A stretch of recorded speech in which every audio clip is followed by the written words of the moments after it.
Hello everyone, it's me, OneGamer54, back with another video. Today, we're back. Yes, we are back. Hopefully, the illness is not afflicting me right now, so that's good. But anyways, guys, we're back, and we're going to be doing a reaction video to Game Theory, the Minecraft movie Solves the Games. I just got back from the movie, well, I did watch the movie, and, well, do expect a double upload because I saw Film Theory also releasing another video about a certain meme that I have very much opinions about. But you know what? No more wasting time. Let's do this. The Minecraft movie solves the law of the Minecraft game. That's right. You may think this is just a movie about Jack Black saying Minecraft words funny. This is a crafting table. Ender pearl. The nether. But in reality, this fever dream holds the key to solving some of Minecraft's unanswered mysteries. Got it.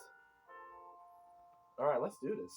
Hello, Internet. Welcome to Game Theory, the show where first we game, then we theory. And if you thought that was cheesy, you should have heard the mix of groans and cheers that erupted from the movie theater when Jack Black gave a similar line during the most successful video game movie of all time, a Minecraft movie. Yes, really, this thing has had the most successful opening weekend of any video game movie ever. Although, are we really surprised? Like, I'm not gonna lie, like, my brother received news that this movie just overtakes Sonic the Movie 3. Like, that's crazy. Like, come on. Like, ain't no way. Oh, come on. I just realized. Anyways. It's crazy to me. Like, it's crazy to me that this movie literally just surpassed Sonic Movie 3 in numbers. Like, what type of world are we living in right now? To hold it before this was the Mario movie, and you know what they share? Jack Black going way too hard on random musical numbers. Peaches, peaches, peaches, peaches, peaches, lava.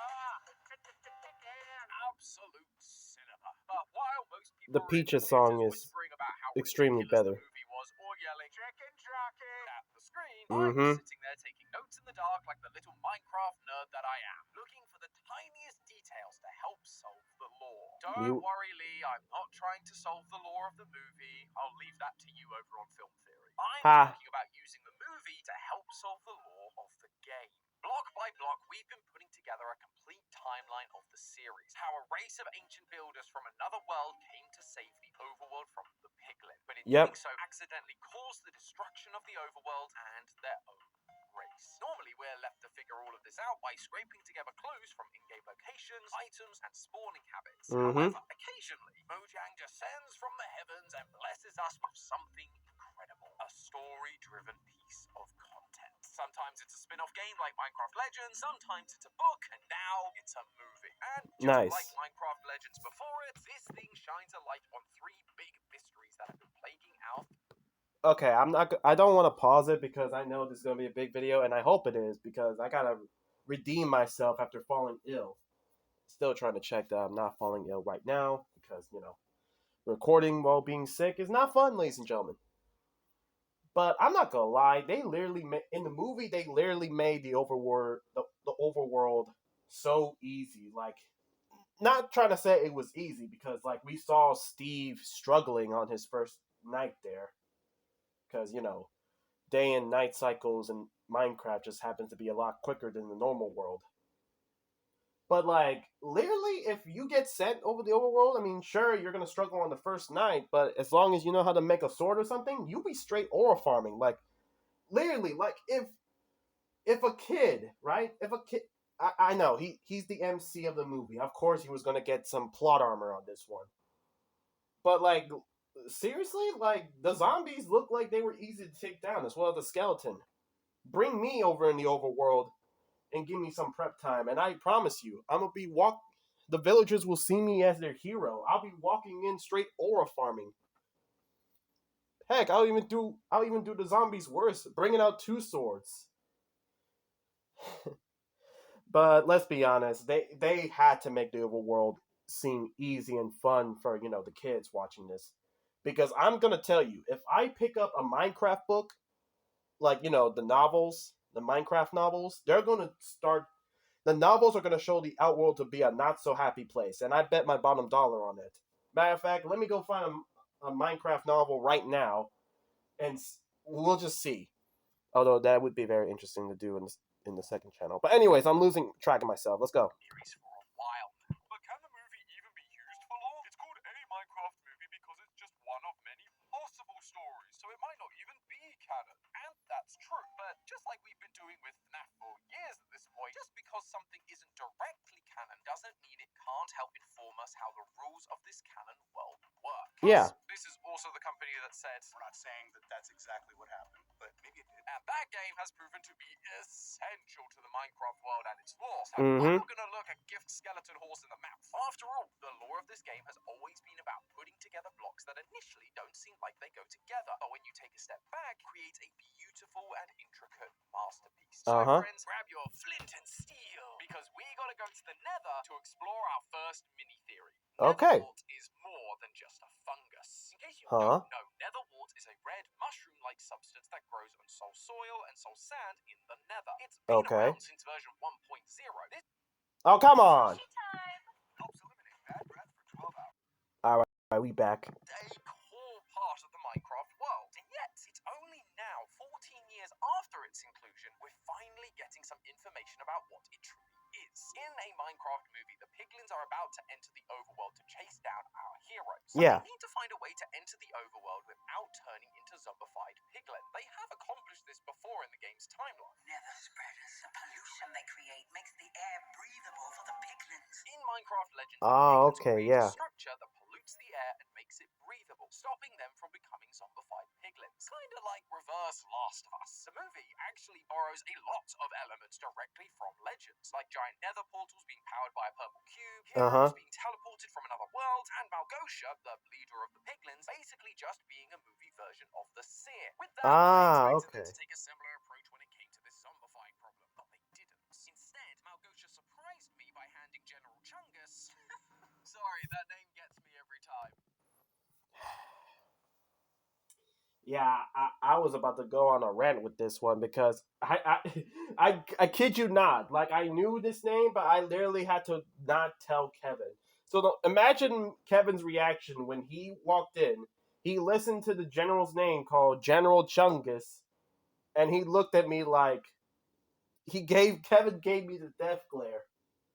Anyway, Malgosha hands General Chungus a potion bottle and tells him to drink the Netherwort.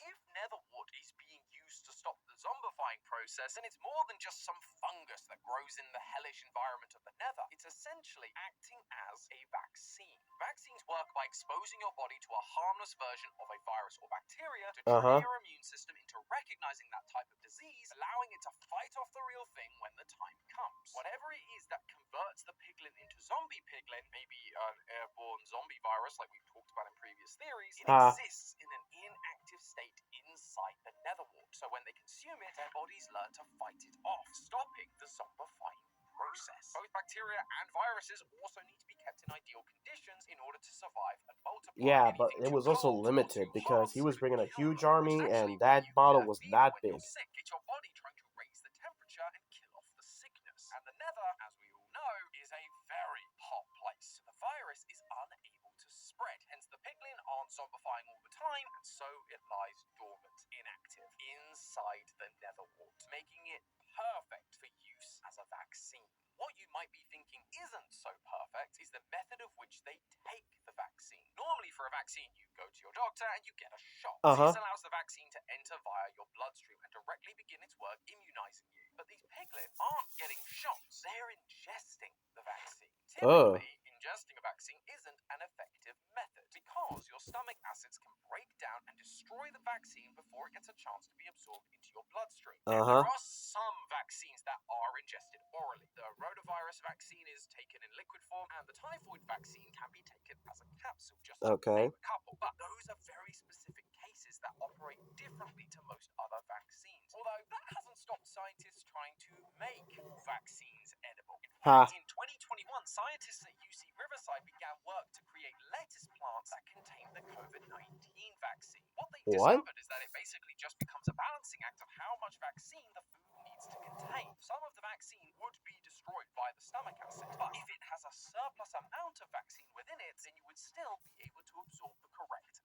Okay. Scientists are also working on breathable versions of those same vaccines, which might be what we're seeing from the nether spreaders in Minecraft Legends. It's just a gaseous version of netherwort spreading through their cumbersome machines. So with them being easily destroyable, I can see why they changed to passing bottle around. So the best part about both of these methods is that they can be Oh, come on! is that they can be stored at much higher temperatures. Unlike normal vaccines that are usually required to be kept around 2 to 8 degrees Celsius or 36 to 46 degrees Fahrenheit, which when you live in a fiery lava-filled hex space like the Nether is gonna be pretty useful. But this not only reveals what netherwort is and how it affects piglins, it also shines a light on another key part of the Minecraft world, potions. An important detail you may have noticed is that in the movie, the netherwort is specifically consumed from a potion bottle. Yeah. When you mix a water bottle and netherwort in Minecraft, you get an awkward potion, which is the foundational ingredient to almost every potion in the game. Once you have an awkward potion, you can add other ingredients to give them effects like night vision, underwater breathing, and fire resistance. If these awkward potions are acting as a vaccine, that might give a more logical explanation for what exactly these potions really are. They aren't magical items giving you superpowers, they are vaccines designed to heal us and restore us to base levels. One heck of a vaccine if I'm able to be fire resistant.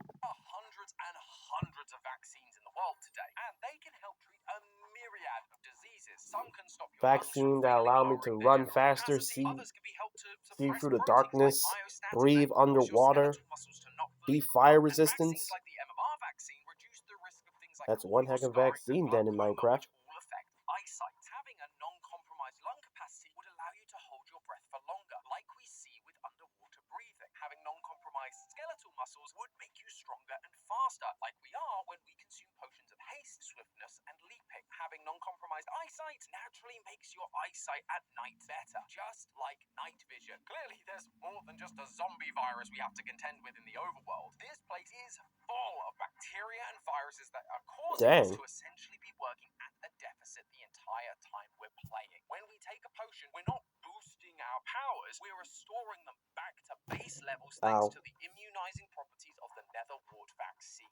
But of course, just like we see with real vaccines, the effects are only temporary, because these viruses can evolve in a way that your body isn't equipped to handle anymore, which is why you can be offered top-up boosters to help keep you fighting fit.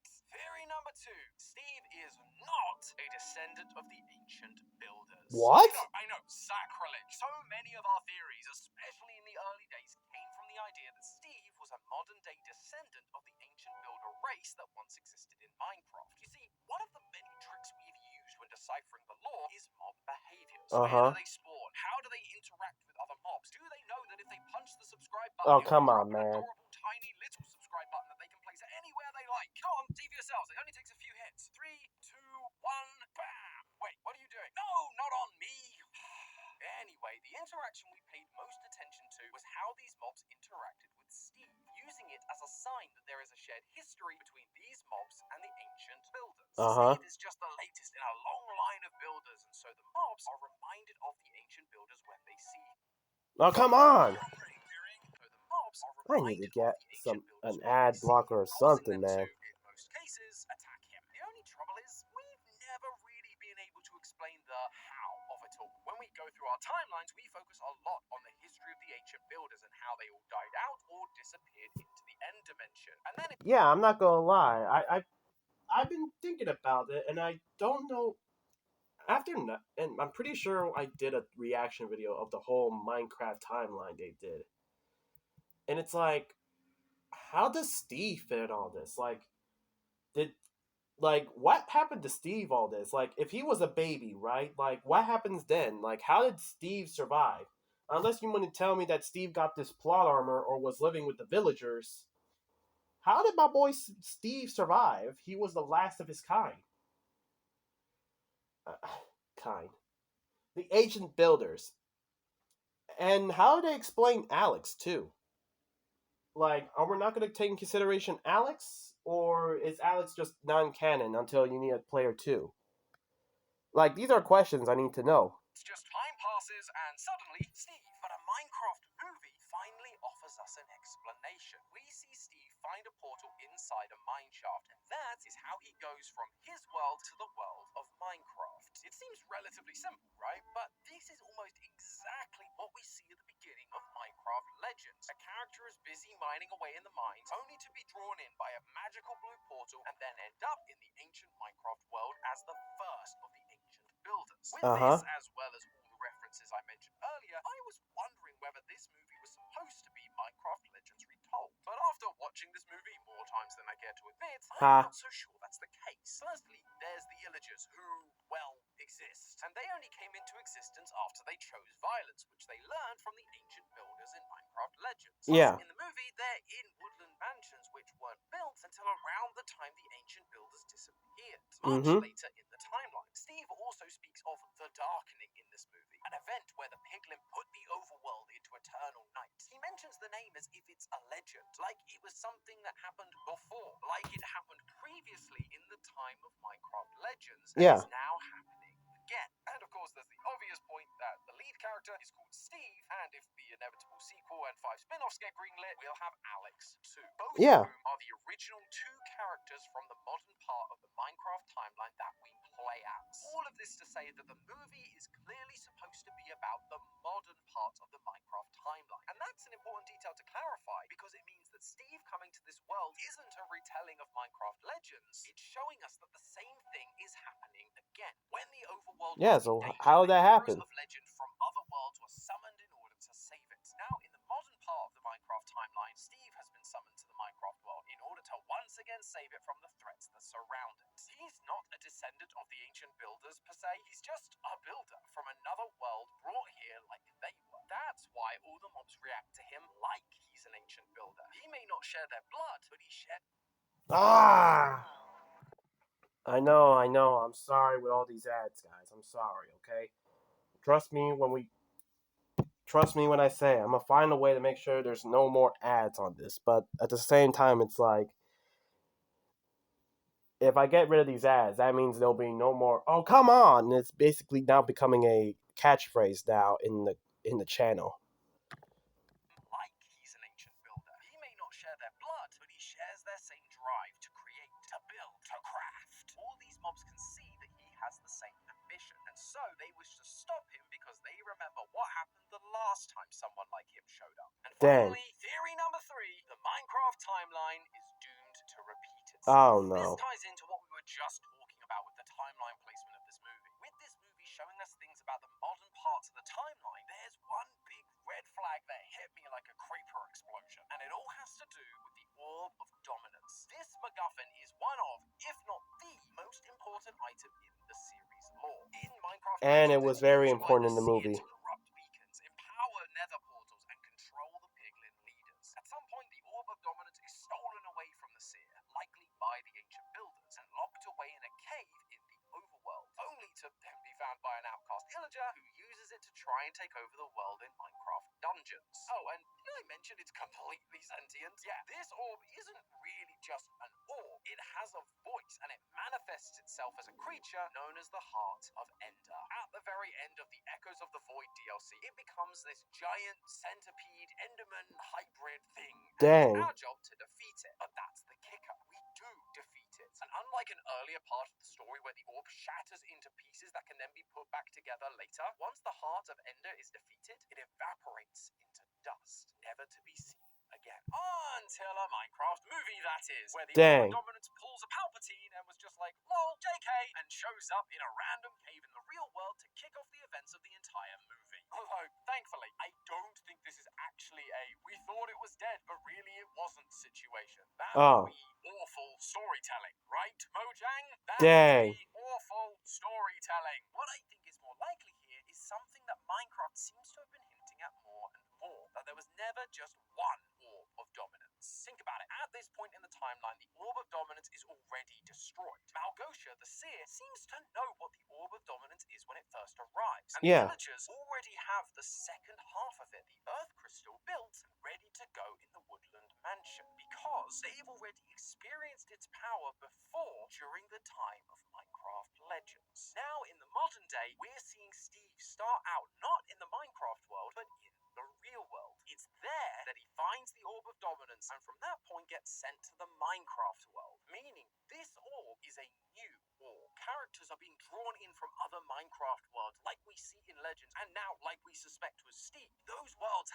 history, their own lore, and potentially their own orbs. Our Oh. being dragged from his world into this one means that there is an orb of dominance from his world that could also make its way into the main Minecraft timeline, causing problems like we see in the Minecraft movie. Though the repeating of the Piglin uprising isn't actually the thing for us to be concerned about. The movie shows us that, once again, we are well equipped to overcome it. No, what we need to be worried about is the other group the movie shows us is trying to get their hands on the Orb of Dominance, the Illagers. We've talked for a long time about the Illagers' backstory and how the Illagers were bad news, man. They were taught how to fight by them. They helped create the trial chambers underground to combat the Wither, but eventually the ancient builders fled to the end and left them behind. They tried desperately to bring them back, building ender portals out of wool, creating monsters like the zombies, ravagers, and phantoms to try and entice them into returning. The movie then adds to this idea by forcing our heroes to go and collect the Earth Crystal in order to open their portal home. And where is this Earthstone located? The Wooden Mansion. The Illagers' home. Amongst all of their tests and trials to bring the ancient builders back, they were creating items that they saw the ancient builders using to activate their portals and bring them home.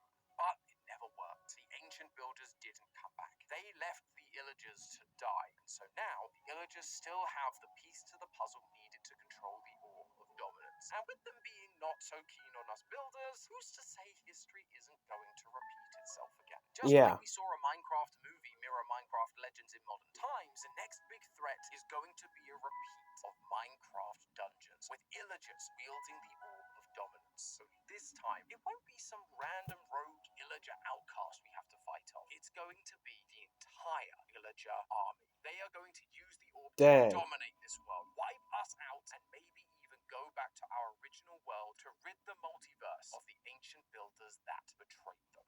But hey, that's just a theory. A game theory. All right, so that's gonna be it. That's gonna be the end of the video, ladies and gentlemen. And yes, I know, I missed out on this video right here about the Nether.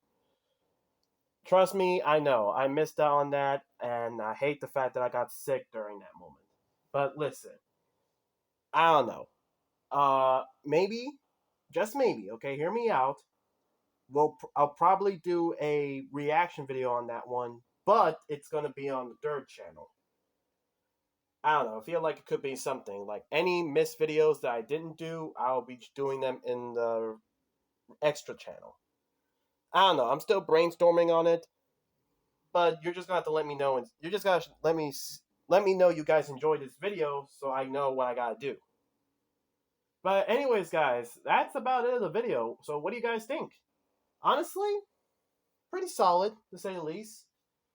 And let's be honest, with how successful the Minecraft movie was, no doubt about a sequel's in the works. Like, if there is no sequel, I'll be heavenly surprised. And yeah, I guess that's about it. Again, do expect that this is going to be a double upload because, well, I need to make up on some times of me being sick. So you should be seeing a Minecraft, the film theory version of it, very soon. Probably in the same time. Who knows?